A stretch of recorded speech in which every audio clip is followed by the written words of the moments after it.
Bismillahirrahmanirrahim. Assalamualaikum warahmatullahi ta'ala wabarakatuh. Alhamdulillahi rabbil alamin. Wa sallallahu ala sayyidina Muhammadin wa ala alihi wa sahbihi wasallam. Amma ba'du. Salah satu pertanyaan yang menjadi misteri tapi tidak pada permasalahan ijazah ini yaitu keberadaan Rismon Hasyolan Sianipar, Dokter Ang itu ya.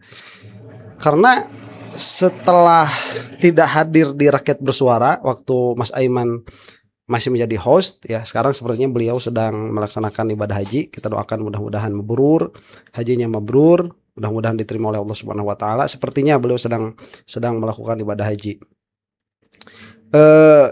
Rismon kemudian tidak ditemukan kembali, seperti hilang ditelan sumur. Nah, itu Rismon Sianipar ya. Entah kemana.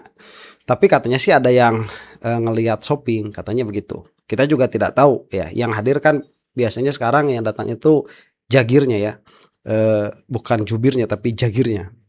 Nah, ternyata Rismon ini juga permasalahannya tetap dipersoalkan ke Polda Metro, diantaranya oleh Pak Sangaji ya, Pak ini salah satu kuasa hukumnya Roy Suryo kalau tidak salah. Nah, ini itulah yang akan kita saksikan. Kemudian ini sampai kepada permasalahan ya tadi P21 yang digembar-gemborkan oleh para termul. Saya sudah mengatakan bahwa para termul ini seharusnya diberangus saja karena tidak menjadi apa-apa tuh di dalam konteks permasalahan media massa atau media sosial atau ruang publik di Indonesia. Para termul itu tidak memberikan kontribusi sama sekali. Fatwa-fatwa hukum mereka itu sesat-sesat ya. Dan mereka itu kalaupun mau memperjuangkan Joko Widodo, mereka tidak punya legal standing. Jadi mereka itu spesies macam apa? Itu sering saya tanyakan ya. Tidak ada spesiesnya itu, para termul itu. Ini kita saksikan. Yang pertama. Kemudian yang kedua, terkait dengan status dari Rismon. Ya. Hari ini di momen kebangkitan nasional ini juga ternyata telah kumpul dua anak bangsa yang hebat, yaitu Pak Subhan Palal dan kemudian Irwan. Pak Subhan Palal hari ini sama-sama baju putih ya. Ini menunjukkan orang-orang yang jujur dalam hal konteks penegakan hukum ya, yang ini ya. Hari ini Pak Subhan Palal telah resmi melaporkan Rismon Hasyolan Sianipar dan kawan-kawan. Kawan-kawan itu diantaranya ada Rismon, kemudian juga kemungkinan ada istrinya karena sebagai editor dalam buku ini ya. Kemudian juga mungkin ada yang lain nanti disebutkan, nanti didetailkan. Dan pasal yang dilaporkan itu adalah pasal 391 ya, yaitu tentang pemalsuan dokumen. Jadi diduga Rismon bersama istrinya, bersama timnya ya telah memalsukan ISBN dalam buku Gibran Endgame versi pertama. Cetakan pertama. Nah, itu yang saya sebutkan beberapa kali bahwa seharusnya Rismon ini kalau memang dia itu mendapatkan restoratif justice dan mengusahakan restoratif justice hanya karena mengatakan bahwa penelitiannya itu sudah tidak menunjukkan lagi ke sana, ya sudah pulang saja begitu ke Bali kemudian tulis buku. Tapi kan si Rismon ini malah koar-koar, sama seperti Egy Sujana, yang mana pada akhirnya ini menjadi satu perhatian tersendiri Rismon itu. Tapi orangnya hilang sampai sekarang, kagak ada. Nah, ini kan berkaitan dengan pemalsuan ISBN itu. Karena ada dua cetakan Mas Roy. Cetakan pertama itu menggunakan ISBN yang diduga palsu. Pada cetakan yang kedua sudah ISBN yang benar. Dan itu pada saat tadi Pak Subhan membuka laporan ke Polda, itu beliau menggelar bukti-bukti itu, makanya kemudian diterima. Dan tadi Polda mengatakan bahwa mereka akan melakukan pemeriksaan secara komprehensif terhadap penulis, terhadap editor, terhadap siapapun, mungkin juga nanti Mas Michael, Bang Michael, yang lain juga yang menjadi bagian dari buku manajemen Gibran Endgame itu. Kemudian juga penerbit juga akan diperiksa dan akan dilihat siapa yang kemudian menjadi dalang atau pelaku utama dan juga pelaku dalam memalsukan ISBN. Soal bukunya ini tidak dipersoalkan. Isi buku tidak dipersoalkan. Yang dipersoalkan itu adalah ISBN. Ini ISBN-nya. Ini versi pertama nih. Ini pertama. Ini buku versi pertama dengan ISBN 97863473478040. Ini yang diduga palsu. Baik, dan ini bisa jadi hanya manuver begitu. Makanya harus dicari ini dalangnya yang memasukkan ISBN siapa. Karena bisa jadi manuver itu bagaimana? Ini kan isinya mengenai penelitian tentang ijazahnya Gibran, yang mana salah satu datanya itu diambil dari Mas Roy. Tetapi ketika dicetak, itu dicetak supaya buku ini ditolak, yaitu dengan ISBN yang palsu. Ya ini bisa saja lah cocokologi begitu ya. Tapi itu mungkin saja kemungkinan itu ada. Karena beberapa saat setelah buku Gibran Endgame ini dipasarkan, Rismond langsung berubah haluan.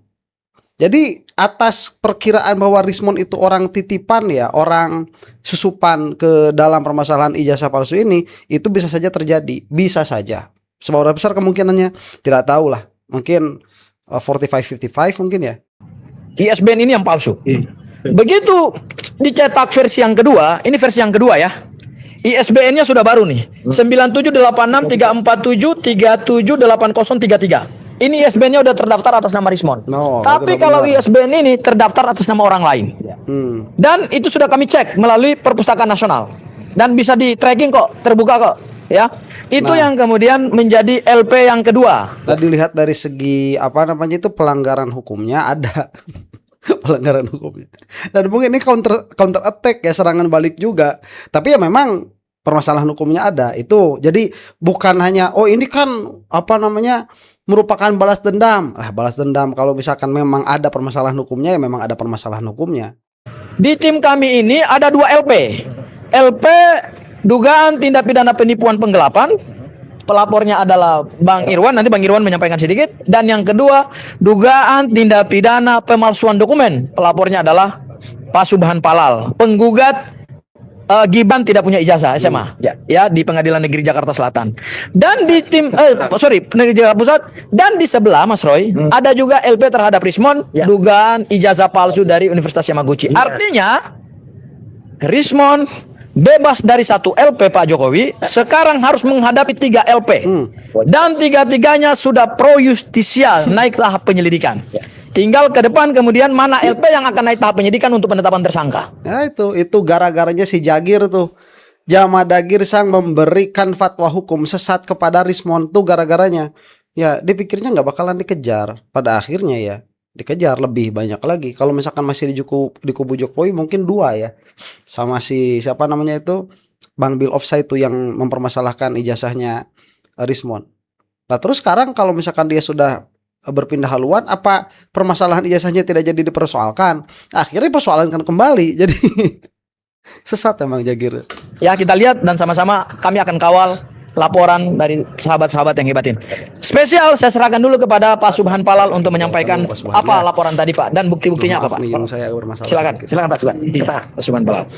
Selamat siang semuanya. Saya tadi membuka LP dengan alasan saya membeli buku 2. 1 cetakan pertama 4 buku, 2 buku cetakan kedua 5 buku. Jadi 9. Nah, buku itu saya lihat kok ISBN-nya beda. Yang cetakan ke-1 sama cetakan kedua. Sedangkan buku itu adalah saya berikan kepada ketua DPR. DPR RI. DPR RI. Itu 1. Kedua, buku itu juga saya jadikan bukti di pengadilan baik Jakarta Pusat maupun PT UN. Yang palsu itu. Yang palsu dua-duanya Pak, yang palsu itu. Waduh. Nah, akhirnya penyidik kalau ngelihat kerugian material itu nggak sampai 1 juta, tapi materialnya nggak terhingga, makanya diterima LP-nya. Karena ini ya, ini betul itu. Betul ya. Jadi jangan sembarangan di dalam mengurus ISBN buku misalkan ya. Iya, ini kalau misalkan apalagi yang bernuansa ilmiah seperti ini, betul itu dimasukkan ke persidangan. Yang satu dihadiahkan kepada anggota DPR. Jadi nipu Dewan Rakyat begitu ya. Yang satu lagi dijadikan bukti. Wah, ini kan jadi barang bermasalah di bukti persidangan, bisa jadi kalah gara-gara itu. Penyidik harus bilang ISBN itu ibarat kita punya KTP, identitas bagi penulis dan pemilik buku. Jadi nggak sembarangan ISBN itu. Penyidik Pantes bilang ya. itu ibarat kita punya KTP. Nah, Betul. kok punya orang lain dipakai? Yang pertama itu punya orang lain, punya profesor siapa gitu lah. Iya. Nah, itu makanya alasan itu cukup kuat sehingga LP saya diterima. Alhamdulillah. Itu aja. Oke, Terima standar kasih. hukum. Oke, yang Nah, kedua itu yang masuk tadi pernah saya bahas, jadi saya lewat ya. Yang di belakang itu Pak, siapa yang membeli buku sambil digotong, itu juga sama merasa dirugikan sama Rismon. Nah ini kita akan masuk ke dalam permasalahan yang lain ya, P21-nya Mas Roy kalau tidak salah. Yang berikutnya kedua, untuk P21 kemungkinannya akan banyak. Bukan berarti ini akan segera menanti dari Polda. Ini akan segera P21, enggak. Bisa jadi ada beberapa kemungkinan. Pertama, P21-nya memang nggak jadi.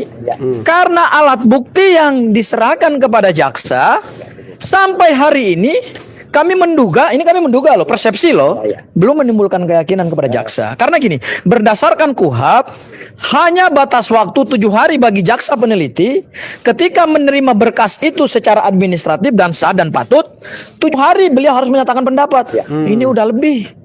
Baik, Jangan-jangan memang nggak masuk. tidak lengkap berkasnya gitu loh, sehingga perlu dikembalikan ke kejaksaan. Tapi Baik sebentar. Jadi permasalahannya mungkin ya dari apa yang saya dengar dari Pak Sang Haji ini, ada batas waktu dari kepolisian untuk dikembalikan kepada kejaksaan itu 14 hari. Kalau itu sudah ada di kejaksaan maksimal 7 hari untuk menyatakan pendapat. Nah cuman ini kan pada akhirnya tidak sinkron karena apa yang dinyatakan oleh kepolisian tidak sinkron dengan apa yang dinyatakan oleh kejaksaan. Karena kepolisian mengatakan ini berkas sudah ada di kejaksaan, tapi kejaksaan mengatakan belum, sebagaimana dikonfirmasi oleh Refli Harun beberapa waktu yang lalu. Nah, jadi ini bermasalah juga. Yang mana sekali lagi saya melihat bahwa Polda Metro di sini sudah bermain api. Apalagi yang tidak memiliki hak untuk menyatakan P21 malah mengatakan kemarin, insya Allah ke depan kita akan, nggak pakai insya Allah nggak ya, si Budi itu, dia mengatakan ke depan dalam waktu dekat kita akan mengumumkannya. Ya apa ya? kami tidak mendahului kejaksaan. Jangan seperti yang pihak termul yang mengatakan ini P21, ini akan segera P21. Memang Anda jaksa. Anda kan koordinasinya sama penyidik. Hei, ini bukan kewenangan penyidik, ini kewenangan Kejaksaan Republik Indonesia. Itu enaknya. Yeay. Yeay, ini bukan kewenangan penyidik.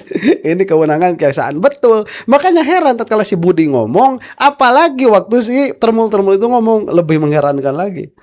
Itu saja dari saya, Mas Roy. Terakhir untuk toko yang sangat kita nantikan ini. Baik, sama-sama. Fenomenal. Terima kasih. Assalamualaikum warahmatullahi wabarakatuh. Waalaikumsalam. Ya, pertama-tama saya haturkan terima kasih secara pribadi dan juga secara bersama-sama kepada teman-teman dari lawyer. Dan hari ini adalah satu untuk semua, semua untuk satu ya.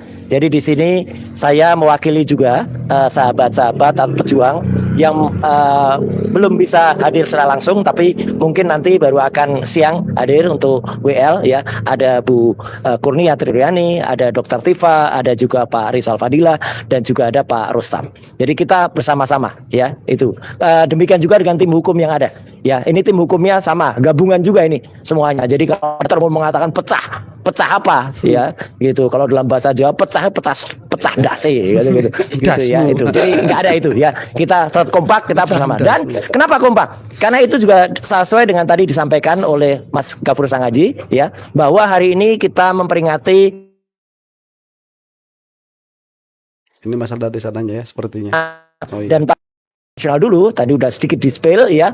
Ada organisasi didikan namanya Budi Utomo, pendirinya adalah Dr. Sutomo, Dr. Wahidin Sridosodo, Dawes Becker dan lain sebagainya ya. Kemudian tahun 1912 kemudian muncullah organisasi, ada Indisa Partai dan lain sebagainya. Itulah yang membagikan para pemuda, para pejuang Indonesia untuk melawan Belanda. Setelah itu 20 tahun kemudian tahun 28 kita Sumpah Pemuda, dan setelah itu dari tahun 08 37 tahun kemudian kita memproklamirkan kemerdekaan Indonesia. Nah, jadi hari ini kita juga memproklamirkan insya Allah kemerdekaan hukum Indonesia kembali. Ya, amin. Gitu, karena sudah mulai tanda-tandanya mulai muncul. Ya, tanda-tandanya gitu ya. Ya, kenapa? Karena inilah pertolongan dari Tuhan Yang Maha Kuasa, Allah Subhanahu wa taala, ya. Yang pertama adalah tadi, ya, yang kuatannya termul mengatakan P21.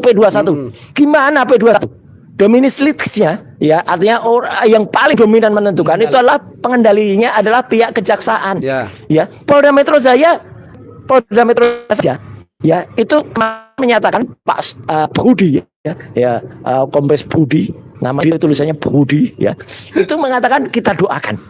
Jadi terima kasih, Polda Metro Jaya saja hanya bisa mendoakan karena bukan dia yang pengendalinya. Betul. Jadi pengendalinya adalah kejaksaan. Kok bisa? Tadi saya jelaskan ya, itu beredar video dan juga foto. Termul-termul itu katanya ada tumpukan berkas, terus itu ada nama-namanya. Ada Roy, Tifa, Rustam.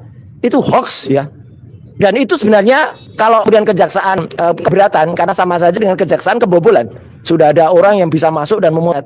Tuntut itu, termul-termul itu, ya, karena mereka lah yang kemudian menyebarkan hoax. Ya. Nah, betul. Dan ternyata sudah saya bahas juga tadi ya, siapa termul itu? Apa urusannya dengan kasus ini? Ini adalah Jokowi sebagai person, sebagai rakyat sipil, melaporkan Roy Suryo dan kawan-kawan juga sebagai rakyat sipil.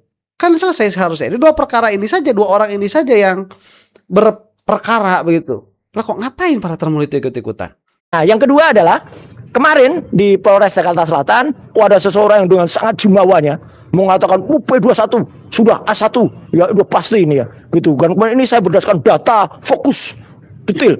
Mana data fokus detail? Malamnya dia sendiri kena P48 ya gitu. Harusnya P48, sebentar lagi kena P48 itu eksekusi kejaksaan terhadap orang yang statusnya terpidana. Nah, jadi intinya kita tetap fokus dengan ijazah 99,9% palsu ini.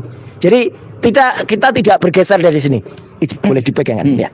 Jadi kalau ada orang mengatakan itu sudah nggak fokus lagi untuk kelompok, enggak. Justru kita tetap fokus ke sini. Ya, dengan kita fokus ke sini, kita menyoal ya yang namanya waktu yang sudah sangat panjang, waktu yang sudah sangat lewat, yang harusnya 14 hari, kemudian sudah lebih dari 90 hari, ya. Dan juga kita menyoal ada buku Gibran Endgame, ada buku nanti saya sebutkan juga ijazah Jokowi tidak pernah ada. Ini semuanya ujungnya semuanya ke sini. Dan ijazah ini bukan ijazah ansih. Ya, sekali lagi, ijazah ini tidak bisa terbit tanpa adanya. Nah, bukti ini sekali lagi yang saya selalu bilang, ini bukan hanya dokumen digital. Analognya sudah saya pegang sekali lagi pada tanggal 15 April tahun lalu. Waktu itu masih bersama Dr. Desmond Hasilansiani Par gitu ya. Sama Dr. Tifa di UGM di ruang 109 Fakultas yang nyerahkan Pak Rektor. Dan di dalam skripsi ini banyak sekali keanehan. Saya nggak akan ngulangi lagi ya kesalahan-kesalahan yang ada, termasuk nggak ada lembar pengujiannya. Dan yang terakhir yang saya bilang waktu itu adalah apa? Bahkan putrinya sendiri, putrinya Prof. Ahmad Sumitro ini menyatakan tanda tangannya tidak sama dengan tanda tangan ayahnya. Namanya juga beda, ya tanda tangannya beda, namanya beda. Harusnya Prof. Ahmad Sumitro pakai U, waktu itu dipakai. Ini bukan hal yang sederhana. Kalau kemudian mengatakan biasa itu OE Su, nggak bisa. Saya pun kalau ditulis Roy Suryo ya saya nggak mau tanda tangan. Ya nggak boleh kayak gitu ya. Jangan mensimplify masalah. Yang itu prinsip. Betul, karena di dalam administrasi itu prinsip. Kalau di dalam kehidupan sehari-hari mungkin itu bukan prinsip, tetapi di dalam administrasi itu prinsip. Dan coba ya, ini kan kebiasaannya Mas Roy kan begini, bawa-bawa map begitu ya, kemudian mengeluarkan data-data seperti itu. Itu kan dikomentarin tuh sama si Eli di tempat yang sama di Polda Metro kemarin. Apaan katanya itu peneliti bawa-bawa map ke sana kemari. Padahal map itu isinya kan data. Lah sekarang si Termul bawa apa? Nah, nggak bawa apa-apa karena memang data-data yang dibawa oleh Roy Suryo di sini undeniable. Dia sudah tidak bisa ditolak. Memang seperti itu kenyataannya. Tulisannya Soemitro, anaknya bilang Sumitro. Dalam permasalahan administrasi ini bukanlah soal yang enteng. Itu clean and clear kok kalau untuk kita yang melihat kepada data ya. Bukan, saya mah tidak tidak fanatik terhadap siapa-siapa. Maksudnya memang dalam hal ini Roy Suryo yang membawa data, so itulah yang kuat di sisi kita ya, masyarakat sipil.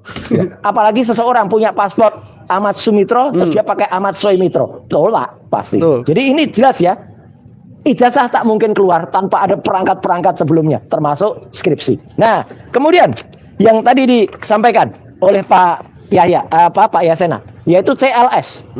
Jadi citizen lawsuit itu adalah salah satu cara bagi kami untuk gugat ya bagaimana prosedur yang ada di Polda Metro Jaya. Dan sempat diganggu oleh termul itu ya. Ada termul yang katanya waktu itu mengumpulkan 1.000 pengacara.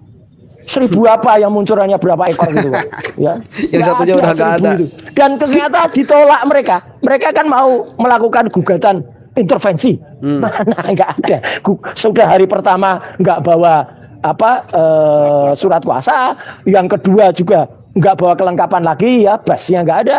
Yang ketiga tolak udah mereka. Jadi mereka mau menggambat ya gitu. Dan orangnya yang mau menggambat itu kemarin udah mulai nongol. Kabarnya dia di-ban oleh KPI ya gitu, Komisi Penyiaran Indonesia. Oh iya sih itu si Fitra Ramadhani ya itu. Karena konon itu gara-gara dia bawa borgol di TV. Emang nggak boleh orang kok bawa borgol. Emangnya dia siapa? Ya gitu, bawa-bawa seenaknya. Nah, Oke, nah dan ini orang-orang ini kan memang menginginkan supaya Roy Suryo dan kawan-kawan ini melakukan pra peradilan, karena pra peradilan itu ya tadi diantaranya hakimnya itu cuma satu, bisa disuap dengan mudah. Kemudian apabila sampai masuk P21 lewat pra peradilan, wah itu nanti di persidangan tidak akan bisa dipermasalahkan lagi tuh kepolisian. Jadi kepolisian selesai sudah di situ. Itu pengennya mereka, pengennya si Fitra itu diantaranya salah satunya itu. Nah, terus update berikutnya, saya dan Dr. Tifa sudah mendapatkan akte registrasi sengketa di Komisi Informasi DKI Jakarta. Ini yang kita gugat sama Polda Metro Jaya lagi. Ya, karena apa? Kita ingin minta daftar dari 709 barang bukti. Daftarnya saja. Ya, gitu. Enggak perlu isinya karena dikatakan, "Oh, itu kan barang bukti." Oke, daftarnya mana? Yang namanya gelar perkara itu perkaranya digelar, barang-barangnya digelar semua. Ini enggak pernah ada yang namanya gelar perkara itu. Gelar perkara itu goib, ya. Gitu, enggak pernah ada barang-barang yang ada. Hanya dikatakan aja. Kalaupun itu ditampilkan hanya dalam bentuk digital waktu itu di Mabes Polri. Jadi ini kita minta secara fisik daftarnya seperti apa. Dan ini juga jalan. Jadi banyak ya. Satu ada CLS tadi. Betul. Kemudian ada gugatan ini. Nah, berikutnya tadi yang disampaikan oleh Mas Gafur. Kita mengapresiasi langkah dari Kejaksaan Agung yang sudah menolak kasasi. Dari Mahkamah Agung yang sudah menolak kasasi dan itu menetapkan atau menguatkan kembali putusan Pengadilan Negeri Jakarta Utara dan juga Pengadilan Tinggi. Dan sekaligus saya jawab, orang ini saya nggak usah sebutkan namanya deh, ya, dia sering banget tampil ngomongnya nggak jelas. Dia mengatakan saya itu kemana-mana selalu bawa fotokopi, ya gitu. Mending bawa fotokopi karena kami punya data daripada dia nggak punya data sama sekali, bisanya cuma ngomong boleh dong, boleh dong. Nggak bisa, omong-omong aja orang ini. Dan dia ternyata terlibat juga. Nih ternyata dia juga lawyernya dari Rasman. Iya. Dan sama Hotman ditulis juga. Nih saya bacakan saja. Ya, ada 4 nama yang kami laporkan, yaitu Rasman Nasution dan Firdaus Oewobo. Dan yang juga mengucapkan kata-kata yang menimbulkan kehebohan, yaitu istrinya Rasman, Ade Suryani, dan juga kuasa hukum yang cewek, yang emak-emak itu siapa? Ya, itu Elida Neti, ucap Hotman pasca pemeriksaan. Jadi ini pun sebenarnya juga terlibat dalam kasus Rasman Arif Nasution ini. Ya, jadi ya gambarnya caleg. Memang dia pernah caleg tapi gagal. Ya, gitu. Jadi udah kalau caleg berhasil udah di DPR situ dia. Ya, karena gagal ya udahlah dia muter-muter aja di sini. Nah, jadi ini tadi ya yang disampaikan semua berdasarkan data ilmiah. Kami dapat laporan semua dari sistem informasi penelusuran perkara di Polres PN Jakarta Utara, kemudian Pengadilan Tinggi dan juga Mahkamah Agung. Ya, semuanya lock and clear. Dan yang terakhir yang sampaikan kepada teman-teman semua, ya. Jadi ini belum terakhir. Ini lucu-lucuan aja tambah. Jadi kelakuan dari Rasman itu termasuk salah satu di TV swasta waktu itu di acara live ya. Jadi dia pernah mengatakan, ini salah satu contoh ya, kebohongannya dia. Saya punya bukti, dia nyebut satu tumbuhan. Ini bukti Pak Roy Suryo dan kawan-kawannya. Nah pada saat dia ngomong, saya nyelinap ke belakangnya. Saya intip buktinya apa? Ternyata itu surat-surat pengantar yang nggak ada hubungannya. Banyak banget luar studio ketawa. Ya, waduh dia marah. Oh, ini pelanggaran ada undang-undang apa yo? Saya bilang gitu. Perlindungan data pribadi. Saya bilang perlindungan data pribadi nomor 27 tahun 2022 nggak ngatur soal ngintip data itu. Ya. Saya termasuk yang tim yang membuatnya. Bohong lagi saya bilang gitu.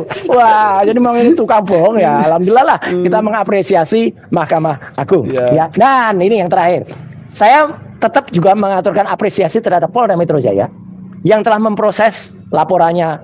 Insya Allah tadi yang menerima laporannya Pak Subhan, laporannya Pak Irwan, laporannya kamu akan menjadi saksi ya di sini, ya. Dan juga laporan saya terhadap termul itu, ya. Kemarin juga ada pemeriksaan ya terhadap salah satu termul ya namanya Laurentius. Ya, laporkan juga itu. Itu dilaporkan juga ya. Ya, si Irjen. Dan dia kelihatan Musato banget tuh. wajahnya itu.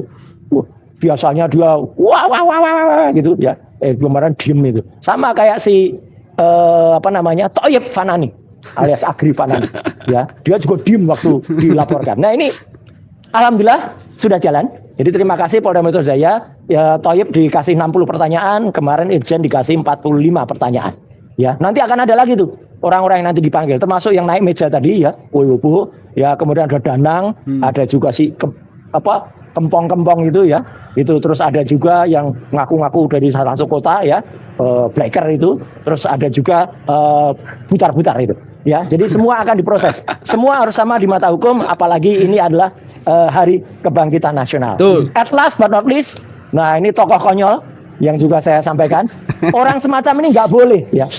Jadi apa? Ini yang ditunjukkan. Jadi Siapa itu? Ada Aswan ya? dia dalam status ya nih, statusnya sih belum kayak Rasman. Kalau Rasman udah naik statusnya, Berbeda. dia belum. Tapi ya mungkin akan ada kasus buat dia ya. Saya sudah laporkan, Pak. Sudah ya, dan nanti ada kasus yang dia sering lari sendiri, balik lagi, lari sendiri, balik lagi, itu ada nanti.